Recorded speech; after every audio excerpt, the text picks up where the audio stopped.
యశస్విని రెడ్డి.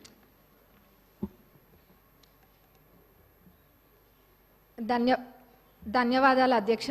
మొదటిగా నాకు ఇక్కడ మాట్లాడడానికి అవకాశం ఇచ్చినందుకు మీకు, మరి నన్ను గెలిపించి శాసనసభకు పంపించినందుకు మా పాలకుర్తి ప్రజలందరికీ కూడా ధన్యవాదాలు అధ్యక్ష. గత 9 సంవత్సరాల నుంచి కూడా విద్యారంగం అనేది ఎంతో దారుణంగా తయారైంది అధ్యక్ష.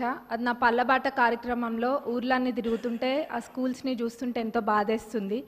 ఎందుకంటే పిల్లలు ఎంత ఇబ్బంది ఉన్నా కానీ కొంతమంది పిల్లలు కింద కూర్చొని అసలు కనీసము మౌలిక వసతులు కూడా లేవు అధ్యక్ష.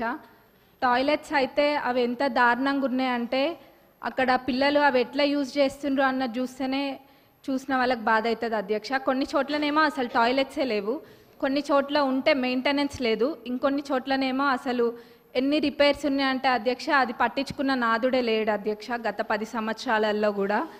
మరి ఇదే కాకుండా అధ్యక్ష స్టాఫ్ ప్రాబ్లం కూడా చాలా ఉంది అధ్యక్ష. మరి ఇవన్నీ కూడా మరి గత 10 సంవత్సరాలు ఎడ్యుకేషన్ అంతా వెనకాల ఎందుకు వేసిండ్రో అర్థం కావట్లేదు అధ్యక్ష. వేర్లు మంచిగా ఉంటేనే చెట్టు మంచిగా ఉంటుంది. మరి అసలు ఆ వేర్లే మంచిగా లేనప్పుడు మరి ఇంకా ఏమవుతారు, పిల్లల భవిష్యత్తు ఏం కావాలి అధ్యక్ష.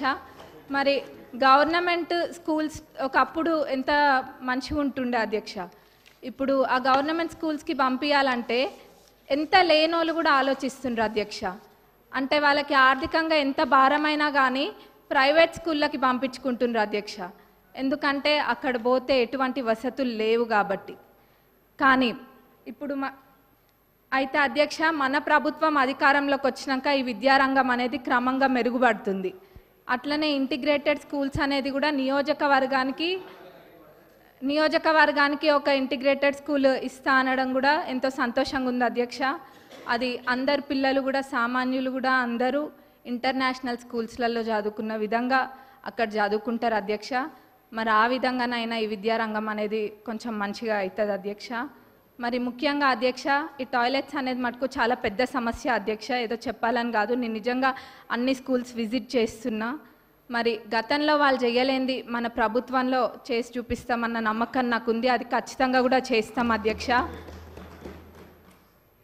మరి అట్లనే బడ్జెట్కి వస్తే అధ్యక్ష, ఇప్పుడు ఈ సంవత్సరం బడ్జెట్లో ప్రాథమిక విద్యకు 17,931 కోట్లు, మరి ఉన్నత విద్యకు 2,859 crores అండ్ టెక్నికల్ ఎడ్యుకేషన్కి 490 crores చెప్పున మొత్తం ప్రభుత్వం కేటాయించింది అధ్యక్ష. మరి మొత్తం కలిపి చూస్తే 21,000 కోట్ల పైన అధ్యక్ష. మరి దీన్ని బట్టే తెలుస్తుంది మన ప్రభుత్వము ఈ శాఖకి ఎంత ప్రాధాన్యత ఇస్తుందనేది. ఎందుకంటే ఎవరైనా చదువుకుంటే చాలు, మన దగ్గర ఆస్తి ఉన్నా లేకపోయినా ఆ విద్య మనకు ఆస్తి అన్నది మన ప్రభుత్వం నమ్ముతుంది కాబట్టి ఈ విధంగా బడ్జెట్ పెట్టడం జరిగింది అధ్యక్ష. మరి నేను ఇందాక అన్న విధంగా వాళ్ళు చేయండి తప్పకుండా మన ప్రభుత్వం చేసి చూపిస్తుంది. మరి మా పాలకుర్తి నియోజకవర్గానికి వస్తే అధ్యక్ష, దేవాదుల కింద మాకు ప్యాకేజ్ 6 అని ఉంటుంది అధ్యక్ష. మరి అన్నీ కంప్లీట్ అయినాయి కానీ అధ్యక్ష ఎందుకో మా ప్యాకేజ్ 6 మటుకు గత 10 సంవత్సరాలకు ఎంతో నిర్లక్ష్యానికి గురై ఉంది అధ్యక్ష. అది ఎంత పెద్ద ప్రాజెక్ట్ అంటే మొత్తము దానివల్ల 78,000 ఆయకట్టుకి నీరు వస్తాయి అధ్యక్ష. అయినా కానీ ఎంతో నిర్లక్ష్యం చేసిండ్రు అధ్యక్ష. మొత్తం కలిపి కూడా 30-35% పనులు కూడా పూర్తి కాలేదు అధ్యక్ష. రైతులు అంటే అంత చిన్న చూప అధ్యక్ష. మనము ఇప్పుడు రైతుని రాజు చేసే ప్రభుత్వం మన ప్రభుత్వం అధ్యక్ష. కాబట్టి మన ప్రభుత్వంలో ఇది ఖచ్చితంగా చేయాలి అధ్యక్ష. మరి ఆ 30-35% కూడా కంప్లీట్ కాలేదు.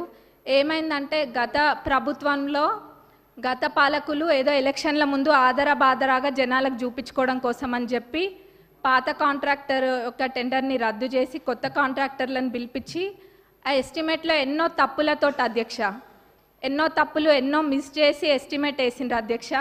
మరి అప్పుడుతో పోలిస్తే జిఎస్టీ కూడా మరి 12% నుంచి ఇప్పుడు 18%కి పెరిగింది అధ్యక్ష.